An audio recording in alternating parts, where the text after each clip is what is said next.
জনগণের সরকার না আসা পর্যন্ত আন্দোলন অব্যাহত থাকবে, তারেক রহমান।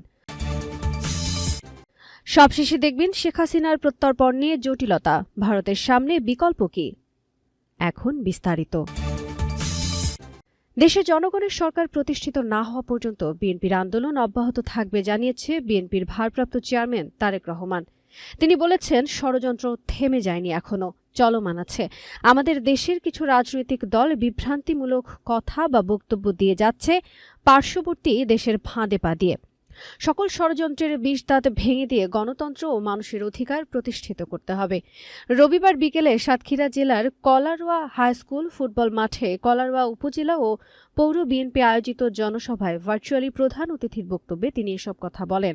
সভায় সভাপতিত্ব করেন সদ্য কারামুক্ত সাবেক সংসদ সদস্য ও বিএনপির কেন্দ্রীয় প্রকাশনা বিষয়ক সম্পাদক হাবিবুল ইসলাম হাবিব, কেন্দ্রীয় তথ্য বিষয়ক সম্পাদক আজিজুল বারী হেলাল, রংপুর বিভাগীয় সহ সাংগঠনিক সম্পাদক আব্দুল খালেক, খুলনা বিভাগীয় সহ সাংগঠনিক সম্পাদক জয়ন্ত কুমার কুণ্ডু, বিএনপি চেয়ারপারসনের প্রেস উইং এর কর্মকর্তা শামসুদ্দিন দিদার, জাতীয় নির্বাহী কমিটির সদস্য ডা শহীদুল আলম, সাবেক এমপি কাজী আলাউদ্দিন, শাহানারা আক্তার বকুল, সাতক্ষীরা জেলা বিএনপির যুগ্ম আহ্বায়ক তারিকুল হাসান, আইনুল ইসলাম নান্টা প্রমুখ জনসভায় বক্তব্য রাখেন।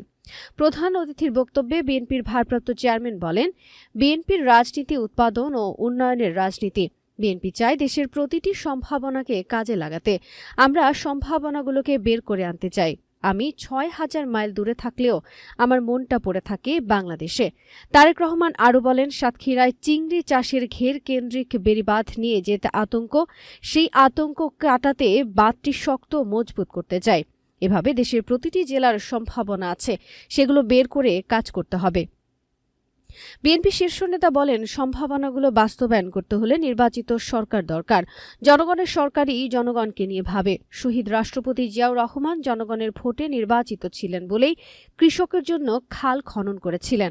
দেশনেত্রী বেগম খালেদা জিয়া শিক্ষার্থীদের জন্য বিনামূল্যে বইয়ের ব্যবস্থা করেছিলেন।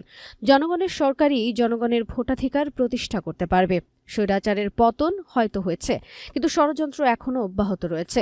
সব ষড়যন্ত্রের বিষ দাঁত ভেঙে দিয়ে জাতীয়তাবাদী সব শক্তিকে সঙ্গে নিয়ে মানুষের অধিকার ও গণতন্ত্র প্রতিষ্ঠা করা হবে, বলেন তারেক। প্রতিবেশী দেশের ফাঁদে পা দিয়ে কিছু রাজনৈতিক দল বিভ্রান্ত হয়ে কিছু কথা বলছেন উল্লেখ করে তারেক রহমান বলেন, এজন্য আমাদের সজাগ থাকতে হবে। গণতন্ত্র ও মানুষের ভোটের অধিকার ফিরে না পাওয়া পর্যন্ত বিএনপির আন্দোলন চলবে। বিএনপির শীর্ষ নেতা বলেন, দেশের ভেতরে ও বাইরে যারা কলকাঠি নাড়ছে তারা চায় না দেশে গণতন্ত্র ফিরে আসুক। এক যুগেরও বেশি সময় ধরে সমগ্র বাংলাদেশের মানুষ নির্যাতিত হয়েছে। কলারোয়া সাতক্ষীরার মানুষ এর প্রমাণ। ২ যুগ ধরে আন্দোলনের মাধ্যমে দেশ স্বৈরাচার মুক্ত হয়েছে। দেশের সম্ভাবনাকে কাজে লাগাতে জনগণের সরকার দরকার উল্লেখ করে তারেক রহমান বলেন, জনগণের সরকার প্রতিষ্ঠা করতে গেলে রাস্তা একটি।